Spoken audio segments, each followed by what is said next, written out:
முக்கிய செய்திகள். முறைகேடு புகார்களால் சர்ச்சைக்குள்ளான நீட் தேர்வு ரத்து செய்யப்படுமா? உச்சநீதிமன்றம் இன்று விசாரணை. 2 நாள் பயணமாக இன்று ரஷ்யா செல்கிறார் மோடி. புதிய வழித்தடத்தில் சென்னைக்கு கப்பல்களை இயக்குவது குறித்து ஆலோசனை. ரயில் ஓட்டுநர்களுக்கு ஓய்வே தராமல் 16 மணி நேர வேலை. மத்திய அரசுக்கு கருணையே இல்லை என ராகுல் காந்தி குற்றச்சாட்டு. வட இந்தியாவில் இடைவிடாமல் கொட்டும் மழை. பீகார், மேற்கு வங்கம், உத்தரப்பிரதேச மக்கள் வெள்ளத்தில் சிக்கி தவிப்பு. திண்டுக்கல் மாநகராட்சியில் வரி பணத்தில் 4,66,00,000 ரூபாய் சுருட்டல். 2 இளநிலை உதவியாளர்கள் உட்பட 3 பேர் பணியிடை நீக்கம். வணக்கம். நீட் முறைகேடு குறித்த வழக்குகளை உச்சநீதிமன்றம் இன்று விசாரிக்க உள்ள நிலையில் தேர்வு ரத்து செய்யப்படுமா என்ற எதிர்பார்ப்பு எழுந்துள்ளது. இளநிலை மருத்துவ படிப்புகளுக்கான நீட் நுழைவுத் தேர்வு கடந்த மே 5ஆம் தேதி நடத்தப்பட்ட நிலையில் தேர்வு நடப்பதற்கு ஒரு நாள் முன்பாக பீகார் மாநிலம் பாட்னாவில் வினாத்தாள் கசிந்ததாக போலீசார் சிலரை கைது செய்தனர். அதேபோல் குஜராத், ஜார்க்கண்ட், உத்தரப்பிரதேசம் உள்ளிட்ட மாநிலங்களில் நீட் தேர்வில் பல்வேறு முறைகேடுகள் நடந்ததாக குற்றச்சாட்டுகள் எழுந்தன. இந்நிலையில் நீட் தேர்வு முடிவுகள் வெளியான போது வழக்கத்திற்கு மாறாக 67 மாணவர்கள் முழு மதிப்பெண் பெற்றதும், ஒரே தேர்வு மையத்தை சேர்ந்த 6 பேர் 100% மதிப்பெண் பெற்றதும் பெரும் சர்ச்சையை ஏற்படுத்தியது. தேர்வெழுத போதிய நேரம் வழங்கப்படாததால் 1563 மாணவர்களுக்கு கருணை மதிப்பெண் வழங்கப்பட்டதே முழு மதிப்பெண் பெற்றவர்கள் எண்ணிக்கை அதிகரிக்க காரணம் என தேசிய தேர்வு முகமை விளக்கம் அளித்தது. பின்னர் கருணை மதிப்பெண் ரத்து செய்யப்பட்டு அந்த மாணவர்களுக்கு மட்டும் மறு தேர்வு நடத்தப்பட்டது. இந்த தேர்வை 813 பேர் மட்டுமே எழுதிய நிலையில் அதிருப்தி அடைந்த மாணவர்கள் நீட் தேர்வை ரத்து செய்ய வேண்டும் என்றும் மறு தேர்வு நடத்த கோரியும் நாடு முழுவதும் போராட்டத்தில் குதித்தனர். இது தொடர்பாக ஏராளமான மாணவர்கள் உச்சநீதிமன்றத்தில் வழக்கு தொடர்ந்தனர். முழு மதிப்பெண் பெற்ற மாணவர்கள் நீட் தேர்வை ரத்து செய்யக்கூடாது என வலியுறுத்தி உச்சநீதிமன்றத்தை நாடினர். இந்த விவகாரத்தில் தனித்தனியே பதில் மனு தாக்கல் செய்துள்ள மத்திய அரசும் தேசிய தேர்வு முகமையும் முறைகேடு தொடர்பாக சிபிஐ விசாரணை நடந்து வருவதாகவும், தேர்வை முறைப்படுத்த உயர்நிலை குழு அமைக்கப்பட்டிருப்பதாகவும் சுட்டிக்காட்டி லட்சக்கணக்கான மாணவர்கள் நலன் கருதி நீட் தேர்வை ரத்து செய்யக்கூடாது என வலியுறுத்தியுள்ளனர். இந்நிலையில் நீட் விவகாரம் தொடர்பாக தாக்கல் செய்யப்பட்டுள்ள 38 மனுக்கள் மீது தலைமை நீதிபதி திரு DY சந்திரசூட், நீதிபதிகள் திரு JP பர்திவாலா, திரு மனோஜ் மிஸ்ரா ஆகியோர் இன்று விசாரணையை தொடங்குகின்றனர். பிரதமர் திரு நரேந்திர மோடி 2 நாட்கள் பயணமாக இன்று ரஷ்யா தலைநகர் மாஸ்கோ செல்கிறார். இந்திய ரஷ்ய உச்சி மாநாடு ஆண்டுதோறும் நடத்தப்பட்டு வருகிறது. கடந்த 2021ஆம் ஆண்டில் டெல்லியில் உச்சி மாநாடு நடைபெற்றது. இதில் ரஷ்ய அதிபர் விளாடிமிர் புட்டின் பங்கேற்றார். அதன் பிறகு 2022, 2023ஆம் ஆண்டுகளில் உச்சி மாநாடு நடைபெறவில்லை. 2 ஆண்டு இடைவெளிக்கு பிறகு இந்திய ரஷ்ய உச்சி மாநாடு ரஷ்ய தலைநகர் மாஸ்கோவில் இன்றும் நாளையும் நடைபெற உள்ளது. இதில் பங்கேற்பதற்காக பிரதமர் திரு மோடி 2 நாட்கள் பயணமாக மாஸ்கோ செல்கிறார். அதிபர் விளாடிமிர் புட்டினை சந்தித்து முக்கிய பேச்சுவார்த்தை நடத்த உள்ளார். அப்போது 2 நாடுகளுக்கும் இடையே பல்வேறு ஒப்பந்தங்கள் கையெழுத்தாகும் என்று எதிர்பார்க்கப்படுகிறது. ரஷ்யா, உக்ரைன் இடையே போர் தொடங்கிய பிறகு முதல் முறையாக அங்கு செல்வதால் இந்திய பிரதமரின் ரஷ்ய பயணம் மிகுந்த முக்கியத்துவம் பெற்றுள்ளது. உக்ரைன் போருக்கு பிறகு ரஷ்யா மீது ஐநா சபையும் அமெரிக்காவும் பல்வேறு பொருளாதார தடைகளை விதித்தன. இதன் காரணமாக ரஷ்யாவில் இருந்து கச்சா எண்ணெய், இயற்கை எரிவாயு உள்ளிட்டவற்றை இறக்குமதி செய்வதை ஐரோப்பிய நாடுகள் முற்றிலுமாக நிறுத்தின. இந்த வாய்ப்பை பயன்படுத்தி ரஷ்யாவில் இருந்து குறைந்த விலையில் கச்சா எண்ணெயை இந்தியா இறக்குமதி செய்து வருகிறது. ரஷ்யாவின் பீட்டர்ஸ்பர்க் நகரில் இருந்து மும்பைக்கு சரக்கு கப்பல்கள் மூலம் கச்சா எண்ணெய் இறக்குமதி செய்யப்படுகிறது. இந்த வழித்தடத்தில் ரஷ்யாவில் இருந்து இந்தியாவுக்கு சரக்கு கப்பல்கள் வந்து சேர 40 நாட்கள் ஆகிறது. அதற்கு மாற்றாக ரஷ்யாவில் விளாடிவாஸ்டோக் நகரில் இருந்து சென்னைக்கு புதிய வழித்தடத்தில் சரக்கு கப்பல்கள் இயக்க திட்டமிடப்பட்டு உள்ளது. இந்த வழித்தடத்தில் ரஷ்யாவில் இருந்து 20 நாட்களுக்குள் சரக்கு கப்பல்கள் இந்தியாவை வந்தடையும். நேரமும் எரிபொருளும் கணிசமாக மிச்சமாகும். பிரதமர் மோடியின் ரஷ்ய பயணத்தின் போது விளாடிவாஸ்டோக் சென்னை கடல் வழித்தடம் குறித்து ஆலோசிக்கப்படும் என்று தகவல்கள் வெளியாகி உள்ளன. இந்திய ரூபாயில் வர்த்தகத்தை மேற்கொள்வது குறித்தும் ரஷ்ய அதிபர் புட்டினுடன் பிரதமர் மோடி ஆலோசனை நடத்த உள்ளார். ரஷ்ய பயணத்தை நிறைவு செய்த பிறகு வரும் 9ஆம் தேதி பிரதமர் ஆஸ்திரியா செல்கிறார். 41 ஆண்டுகளுக்கு பிறகு அந்த நாட்டுக்கு செல்லும் முதல் இந்திய பிரதமர் என்ற பெருமையை அவர் பெறுகிறார். ரயில் ஓட்டுநர்களுக்கு ஓய்வே தராமல் மோடி அரசு அவர்களை 16 மணி நேரம் வேலை வாங்குவதே ரயில் விபத்துகளுக்கு முக்கிய காரணம் என மக்களவை எதிர்க்கட்சித் தலைவர் திரு ராகுல் காந்தி குற்றம் சாட்டியுள்ளார். டெல்லி ரயில் நிலையத்திற்கு நேற்று சென்ற அவர் லோகோ பைலட்ஸ் என்று அழைக்கப்படும் ரயில் ஓட்டுநர்களை சந்தித்தார். கடந்த மாதத்தின் மத்தியில் மேற்கு வங்கத்தில் கஞ்சன்ஜங்கா விரைவு ரயில் மீது சரக்கு ரயில் மோதி 10க்கும் மேற்பட்டோர் உயிரிழந்த சம்பவத்திற்கு பின்னணியில் இந்த சந்திப்பு நடைபெற்றது. அப்போது லோகோ பைலட்டுகள் ஓய்வே இல்லாமல் பணிபுரியும் அவலம் குறித்து தங்கள் வேதனைகளை பகிர்ந்ததாக திரு ராகுல் காந்தி எக்ஸ் தளத்தில் பதிவிட்டுள்ளார். இயற்கை உபாதையை கழிக்கக்கூட வசதி இல்லாமல் 16 மணி நேரத்திற்கும் மேலாக அவர்கள் அலைக்கழிக்கப்படுவதுடன் விடுப்பும் தரப்படுவதில்லை என்றும் சாடியுள்ளார். பிரதமர் மோடியின் ஆட்சியில் ரயில் ஓட்டுநர்களின் வாழ்வு தடம் புரண்டுள்ளதாக கண்டனம் தெரிவித்த அவர் ரயில் என்ஜின் அறையின் வெப்பத்தில் அவர்கள் வேகுவதாக வேதனையுடன் கூறினார். பல மணி நேரம் வேலை செய்ய நிர்பந்திக்கப்படுவதால் ரயில் ஓட்டுநர்கள் கடுமையான மன அழுத்தத்திற்கு ஆளாகுவதாக தெரிவித்த திரு ராகுல் காந்தி இதனால் கவனக்குறைவு ஏற்பட்டு விபத்திற்கு காரணமாகி விடுவதாக சுட்டிக்காட்டினார். இப்படி சிறிதும் ஓய்வு தராமல் ஓட்டுநர்களை தொடர்ந்து ரயில்களை இயக்க வைப்பது அவர்களின் உயிர்களையும் பயணிகளின் உயிர்களையும் பணயம் வைப்பதாகும் என திரு ராகுல் கவலை தெரிவித்துள்ளார். இதனிடையே டெல்லி ரயில் நிலையத்தில் திரு ராகுல் காந்தி ஓட்டுநர்களை சந்திக்கவில்லை என்று வடக்கு ரயில்வே மறுத்த நிலையில் ரயில்வே நிர்வாகத்திற்கு ஓட்டுநர் சங்கங்கள் கண்டனம் தெரிவித்துள்ளன. நேபாளத்தில் கொட்டி தீர்த்து வரும் கனமழை காரணமாக அதன் எல்லை அருகே உள்ள மேற்கு வங்கம், பீகார், உத்தரப்பிரதேச மாநில மக்கள் பாதிக்கப்பட்டுள்ளனர். வட இந்தியா முழுவதும் தென்மேற்கு பருவமழை தீவிரமடைந்துள்ளது. இதன் காரணமாக பல இடங்களில் ஆறுகளின் நீர்மட்டம் உயர்ந்து அபாய அளவை தாண்டி பெருக்கெடுத்து ஓடுகிறது. மேற்கு வங்க மாநிலத்தில் கனமழையால் அங்குள்ள தீஸ்தா, கொரோலா ஆகிய ஆறுகளில் வெள்ளப்பெருக்கு ஏற்பட்டுள்ளது. ஜல்பைகுரி மாவட்டத்தில் உள்ள துப்குரி, மொயின்குரி மற்றும் கிராந்தி உள்ளிட்ட நகரங்களில் இடைவிடாமல் பெய்து வரும் கனமழையால் பொதுமக்கள் பாதிப்புக்கு ஆளாகியுள்ளனர். கொல்கத்தாவில் கொட்டி தீர்த்த கனமழையால் சாலைகள் வெள்ளக்காடாகின.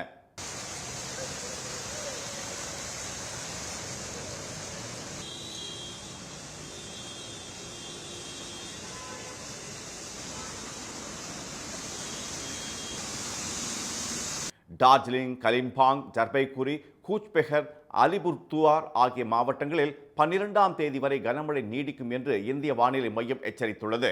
உத்தராகண்ட் மாநில மலைப்பகுதிகளில் வெளுத்து வாங்கிய மழையால் ரிஷிகேஷ் பகுதியில் உள்ள கங்கை ஆற்றின் வெள்ளம் அதிகரித்தது. இதனால் கங்கைக்கு ஆர்த்தி எடுக்கும் பகுதியில் இருந்தவர்களை மாநில பேரிடர் மீட்பு படையினர் எச்சரித்து அங்கிருந்து வெளியேறுமாறு அறிவுறுத்தினர். गंगा नदी का जल स्तर खतरे के निशान के बराबर पहुंच गया है। अतः सभी से निवेदन है किनारों पे ही नहाएं। जो सुरक्षित घाट है जहां चैन और रेलिंग है उनका प्रयोग करें. தெஹ்ரி, ஹரித்வார், டேராடூன், உத்தரகாசி ஆகிய மாவட்டங்களில் நாளையும், பாகேஸ்வர், அல்மோரா, நைனிடால் ஆகிய இடங்களில் நாளை மறுநாள் வரையிலும் கனமழை தொடரும் என வானிலை மையம் எச்சரித்துள்ளது. மோசமான வானிலை காரணமாக கேதார்நாத், பத்ரிநாத், கங்கோத்ரி, யமுனோத்ரி ஆகிய புனித தலங்களுக்கு செல்வதை தவிர்க்குமாறும் அம்மாநில அரசு அறிவுறுத்தியுள்ளது. பீகார் மாநிலத்தின் பல்வேறு பகுதிகளிலும் மழை விளாசி வருகிறது. சீதாமர்ஹை, முசாஃபர்பூர், ஷியோஹர், அவுராய் மற்றும் சுப்பி பகுதிகளில் பாக்மதி ஆற்றின் வெள்ளம் அபாய அளவை தாண்டி ஓடுகிறது.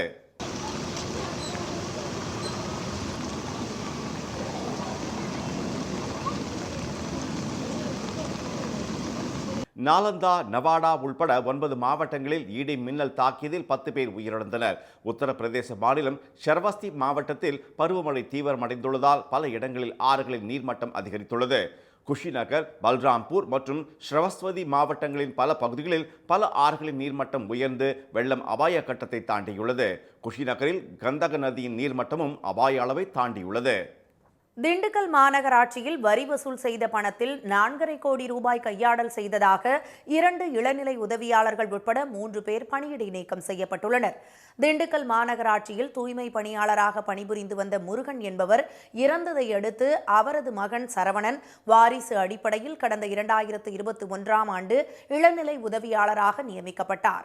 மாநகராட்சிக்குட்பட்ட 48 வார்டுகளை சேர்ந்த மக்கள் செலுத்தும் வரியை ஊழியர்கள் வசூல் செய்து பணத்தை சரவணனிடம் ஒப்படைத்து வந்தனர்.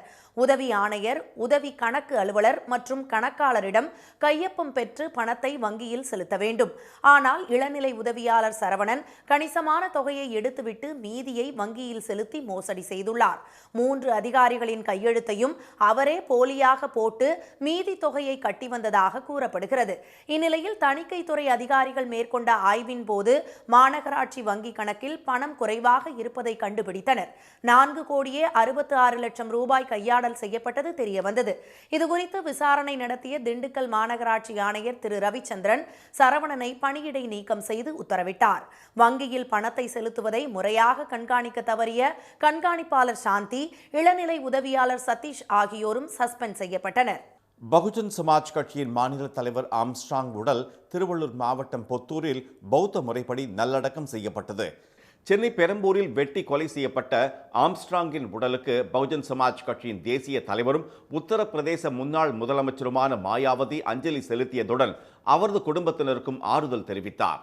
விடுதலை சிறுத்தைகள் கட்சி தலைவர் திரு திருமாவளவன், காங்கிரஸ் மாநில தலைவர் திரு செல்வ பெருந்துகை, எம்பி திரு சசிகாந்த் செந்தில், திரைப்பட இயக்குநர்கள் ப ரஞ்சித், வெற்றிமாறன், மாரி செல்வராஜ் உள்ளிட்டோர் நேரில் அஞ்சலி செலுத்தினர். இதனிடையே ஆம்ஸ்ட்ராங்கின் உடலை கட்சி அலுவலகத்தில் அடக்கம் செய்ய அனுமதிக்க வேண்டும் என்ற கோரிக்கையை நிராகரித்த சென்னை உயர் நீதிமன்றம் திருவள்ளூர் மாவட்டம் பொத்தூரில் உறவினருக்கு சொந்தமான நிலத்தில் அடக்கம் செய்ய அனுமதி அளித்தது. இதையடுத்து ஆம்ஸ்ட்ராங்கின் உடல் பெரம்பூரில் இருந்து பொத்தூருக்கு ஊர்வலமாக எடுத்துச் செல்லப்பட்டது. 7 மணி நேரம் நடைபெற்ற இறுதி ஊர்வலத்தில் வழிநெடுகிலும் திரண்ட ஏராளமானோர் கண்ணீர் மல்க பிரியாவிடை அளித்தனர். பின்னர் பொத்தூருக்கு கொண்டு வரப்பட்ட ஆம்ஸ்ட்ராங்கின் உடலுக்கு அதிகாலை 12:30 மணி அளவில் பௌத்த முறைப்படி இறுதிச் சடங்குகள் மேற்கொள்ளப்பட்டு அடக்கம் செய்யப்பட்டது. திரு திருமாவளவன், திரு செல்வ பெருந்தகை, திரு ஜெகன்மூர்த்தி, தமிழ்நாடு பார் கவுன்சில் தலைவர் திரு அமல்ராஜ் உள்ளிட்டோர் இறுதிச் சடங்கில் பங்கேற்று மரியாதை செலுத்தினர். ஆம்ஸ்ட்ராங் இறுதி ஊர்வலம் நடைபெற்ற 20 கிலோமீட்டர் தொலைவுக்கும் சுமார் 2000 போலீசார் குவிக்கப்பட்டு பலத்த பாதுகாப்பு போடப்பட்டிருந்தது. விக்கிரவாண்டி இடைத்தேர்தலுக்கான பிரச்சாரம் இன்று மாலையுடன் ஓயும் நிலையில் இறுதிக்கட்ட பிரச்சாரம் சூடுபிடித்துள்ளது. திமுக வேட்பாளர் அன்னியூர் திரு சிவாவை ஆதரித்து வாக்கு சேகரித்த விளையாட்டுத்துறை அமைச்சர் திரு உதயநிதி திமுக அரசின் 3 ஆண்டு கால ஆட்சியின் சாதனைகளை பட்டியலிட்டார். 1,16,00,000 பேர் மகளிர் உரிமை தொகை பெறுவதாகவும் கூறினார். 8 கோடி முறை இந்த விடியல் பயண திட்டத்தின் மூலம் மகளிர் பயன்பெற்றிருக்கிறீங்க. குறிப்பிட்டு சொன்னா இந்த விழுப்புரம் மாவட்டத்தில் மட்டும் 10,000 மாணவிகள் தினமும் இந்த திட்டத்தின் மூலம் மாதம் 1000 ரூபாய் வாங்கிட்டு இருக்காங்க. இந்த விழுப்புரம் மாவட்டத்தில் மட்டும் 66,000 மாணவர்கள் தினமும் முதலமைச்சருடைய காலை உணவு திட்டத்தின் மூலம் பயன்பெற்று இருக்கிறாங்க. 60,000 மகளிர் மாதம் 1000 ரூபாய் திட்டத்தில், கலைஞர் மகளிர் உரிமை திட்டத்தில் பயன்பெற்று இருக்கிறாங்க. இப்படிப்பட்ட திட்டங்கள்லாம் தொடரணும்னா நீங்க நம்முடைய திராவிட மாடல் ஆட்சியை வாழ்த்து வரவேற்று இடைத்தேர்தலில் தங்கள் கட்சிக்கு வெற்றி வாய்ப்பு பிரகாசமாக உள்ளதாக நம்பிக்கை தெரிவித்துள்ள நாம் தமிழர் கட்சியின் வேட்பாளர் டாக்டர் அபிநயா, அதிமுகவின் முழு ஆதரவு நாம் தமிழர் கட்சிக்கு இருப்பதாக கூறினார். எங்களுக்கான வெற்றி வாய்ப்பு இருக்குன்றதை மிக ஆணித்தனமாக நாங்கள் நம்பிட்டுருக்கோம். காரணம் மக்களிடம் கிடைக்கக்கூடிய வரவேற்புகள் தான். அதுவும் இல்லாமல் பிரதான எதிர்க்கட்சியாக இருக்கக்கூடிய அதிமுக பின்வாங்கியதால் அவங்களுடைய ஓட்டுகள் மொத்தமாக எங்களுக்கு கிடைக்கக்கூடிய வாய்ப்பு இருக்குது. அதுதான் எங்களுக்கு மிகப்பெரிய ஒரு நம்பிக்கையும் உற்சாகத்தையும் தருது. திமுக, பாமக, நாம் தமிழர் கட்சி என மும்முனை போட்டி நிலவும் விக்கிரவாண்டியில் இன்று மாலையுடன் பிரச்சாரம் ஓயும் நிலையில் நாளை மறுதினம் வாக்குப்பதிவு நடைபெறவுள்ளது. நெல்லை அருகே கல்லிடைக்குறிச்சி ரயில் நிலையத்தில் பாசஞ்சர் ரயில் நிற்காமல் சென்றதால் பயணிகள் கடும் அவதிக்கு ஆளாக்கினர். நெல்லையில் இருந்து தென்காசி, மதுரை, பழனி, கோவை வழியாக மேட்டுப்பாளையத்துக்கு ஞாயிற்றுக்கிழமை தோறும் வாராந்திர சிறப்பு ரயில் இயக்கப்படுகிறது. நெல்லையில் இருந்து நேற்று இரவு 7 மணிக்கு புறப்பட்ட இந்த ரயில் கல்லிடைக்குறிச்சியில் நிற்காமல் சென்றது. இதனால் கல்லிடைக்குறிச்சியில் இருந்து தென்காசி, மதுரை, கோவை, மேட்டுப்பாளையம் செல்லும் பயணிகள் அதிர்ச்சி அடைந்தனர். 55 பயணிகளை தவிக்க விட்டு ரயில் நிற்காமல் சென்றதால் கல்லிடைக்குறிச்சி ரயில் அதிகாரிகளுடன் பயணிகள் வாக்குவாதத்தில் ஈடுபட்டனர். அம்பாசமுத்திரத்தில் ரயில் நின்றதும் பயணிகள் இறங்கி டிக்கெட் பரிசோதகரிடம் கடும் வாக்குவாதம் செய்தனர். ரயில்வே உயர் அதிகாரிகளுக்கு தகவல் தெரிவிக்கப்பட்டதை அடுத்து அந்த ரயில் தென்காசியில் நிறுத்தி வைக்க உத்தரவிடப்பட்டது. பின்னர் அவ்வழியே வந்த ஈரோடு ரயிலில் 55 பயணிகள் தென்காசி சென்றனர். அங்கு நிறுத்தி வைக்கப்பட்டிருந்த மேட்டுப்பாளையம் சிறப்பு ரயிலில் 55 பேரும் ஏற்றப்பட்டு 1.25 மணி நேரம் தாமதமாக புறப்பட்டு சென்றது. இதுகுறித்து இன்று விசாரணை நடத்தப்படும் என தெற்கு ரயில்வே அதிகாரிகள் தெரிவித்தனர். செங்கல்பட்டு அருகே 16 ஆண்டுகளாக நடைபெற்று வரும் ரயில்வே மேம்பால பணிகளை விரைந்து முடிக்க பொதுமக்கள் கோரிக்கை விடுத்துள்ளனர். சிங்கப்பெருமாள் கோவில் பகுதியில் கடந்த 2008ஆம் ஆண்டு தொடங்கப்பட்ட ரயில்வே மேம்பால கட்டுமான பணி பல்வேறு காரணங்களால் இன்னும் முடிக்கப்படாததால் புறநகர் பகுதியில் போக்குவரத்து நெரிசல் தொடர்கதையாகியுள்ளது. சிங்கப்பெருமாள் கோவில், ஒரகடம், ஸ்ரீபெரும்புதூர் சாலையில் ஏராளமான தொழிற்சாலைகள் உள்ளன. இதனால் ஜிஎஸ்டி சாலை வழியாக ஸ்ரீபெரும்புதூர் மார்க்கத்தில் ஏராளமான வாகனங்கள் பயணிக்கின்றன. 22 கோடி ரூபாய் மதிப்பீட்டில் தொடங்கிய இந்த மேம்பாலம் கட்டும் பணி நிலம் கையகப்படுத்துதல், ரயில்வே துறை, மத்திய நெடுஞ்சாலை துறைகளிடம் அனுமதி பெறுவது உள்ளிட்ட காரணங்களால் கிடப்பில் போடப்பட்டது.